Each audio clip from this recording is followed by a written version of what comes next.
থাকি পুলিশ হেডকোয়ার্টার্সে। যদিও আমরা জানি যে আসলে প্রকৃত তথ্যটা হয়তো বা আমরাও ফিল্ড থেকে সবসময় পাই না। ঢাকা মহানগর পুলিশের সাবেক অতিরিক্ত উপকমিশনার সানজিদা আফরিনকে সাময়িক বরখাস্ত করেছে স্বরাষ্ট্র মন্ত্রণালয়। বর্তমানে তিনি আর্মড পুলিশ ব্যাটালিয়নে কর্মরত।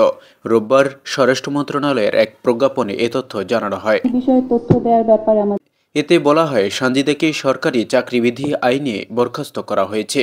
বরখাস্তকালে তিনি বরিশাল রেঞ্জে সংযুক্ত থাকবেন এবং বিধি অনুযায়ী খোরপোশ ভাতা পাবেন। বিষয়টি হচ্ছে আইনের সাথে সংঘাতে। জানা গেছে, ছাত্র জনতার গণ অভ্যুত্থানের হত্যার দুটি মামলায় সাবেক আইনমন্ত্রী আনিসুল হক, ক্ষমতাচ্যুত প্রধানমন্ত্রী শেখ হাসিনার সাবেক বেসরকারি শিল্প বিনিয়োগ উপদেষ্টা সালমান এফ রহমান এবং এনটিএমসির সাবেক মহাপরিচালক মেজর জেনারেল অবসরপ্রাপ্ত জিয়াউল আহসানকে অব্যাহতি দিয়ে চূড়ান্ত প্রতিবেদন তৈরি করেছিলেন গোয়েন্দা পুলিশের পরিদর্শক জাহাঙ্গীর আরিফ। কিন্তু আদালতে ওই প্রতিবেদন জমা দেওয়ার আগে বিষয়টি জানাজারি হয়। ডিবি সূত্র জানায়, জাহাঙ্গীর দাবি করছেন সানজিদা আফরিনের নির্দেশে তিনি কাজটি করেছেন। এ ঘটনায় জাহাঙ্গীরের পর এবার সানজিদাকেও সাময়িক বরখাস্ত করা হলো। তথ্যটা হয়তো বা আমরাও ফিল্ড থেকে সবসময় পাই না।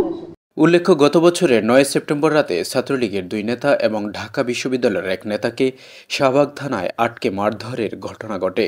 এ ঘটনায় পরবর্তীতে আলোচনায় আসেন সানজিদা। এই বিষয়ে স্যারও বলেছেন, আরো অনেক